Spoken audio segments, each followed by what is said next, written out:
Now, regarding the demonstrations against the judicial reforms, yesterday National Security Minister Ben-Gvir retweeted a posting from the social media app Telegram that purported to be the work of the protest leaders, publishing the names, personal photos, and phone numbers of senior police officers and accusing them of, quote, betraying Israel's ideals and dreams.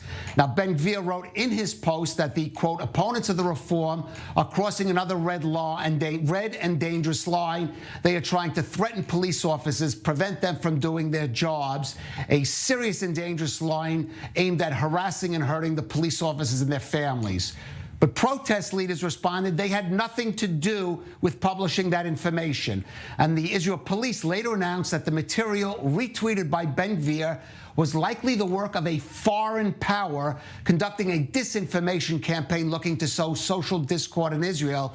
In fact, one of a series of such efforts in recent months identified by the group Fake Reporter using Twitter bots. Well, joining us in studio is Itamar. He's the founder and CTO at Optimizer Limited, an expert in AI and cyber issues. Itamar, let's tell us about how this works, how a foreign power could trick even the national security minister of Israel into thinking what he was looking at was an Israeli product.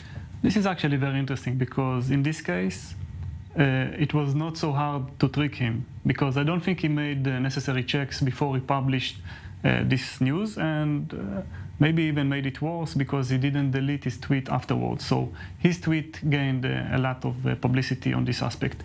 Now, the issue with social media, specifically, Facebook, Twitter, Telegram, etc., it's easy to post fake news. So if you have the group and you have enough followers there doing publishing, whatever you are publishing, then you are gaining the force that you wanted. And in this case, Ben-Gvir actually amplified this specific post. Right.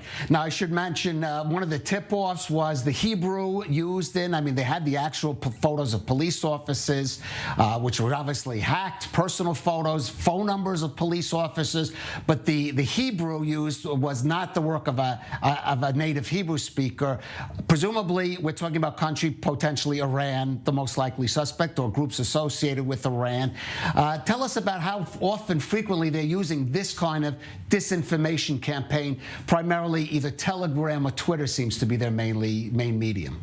This is interesting because now it's a hot topic in the Israel, society. So they targeted this specific topic because they think that this topic can create the separation within Israel. That's why they focused it. I assume that on normal days,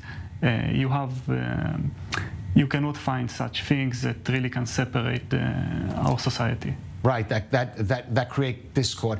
What are the tip-offs that people could know? Besides, I mentioned the Hebrew, an indication that this is not an authentic posting, certainly by the people. For example, in this case, the protest, the movement. Now, this is an issue because, like you're saying, we understand, or one of the major things that we see why it's fake is because of the Hebrew. It's a broken Hebrew. But this is an issue. So once the Hebrew will be better, then it will be harder to detect? The answer is yes, it will be harder to detect. Now, we need to remember on which kind of social media we're looking at. Telegram is supposed to be more anonymous versus Facebook or LinkedIn or TikTok, etc., where it really should be the person behind the scenes.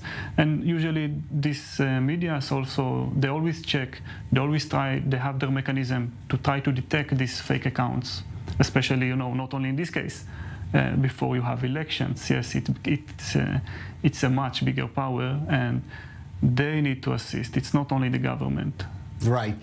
This fake reporter, this group that monitors these disinformation games, says that Twitter bots were also used to amplify this fake material. Is there a problem with Twitter potentially becoming more vulnerable for obvious reasons to this kind of manipulation?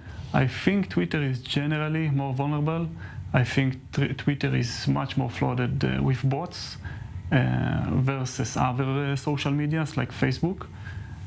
Because, again, it's the matter of the anonymity. So you don't have necessarily your image. Right. You can be hidden. So it's different aspects. All right, Itamar, thank you for joining us.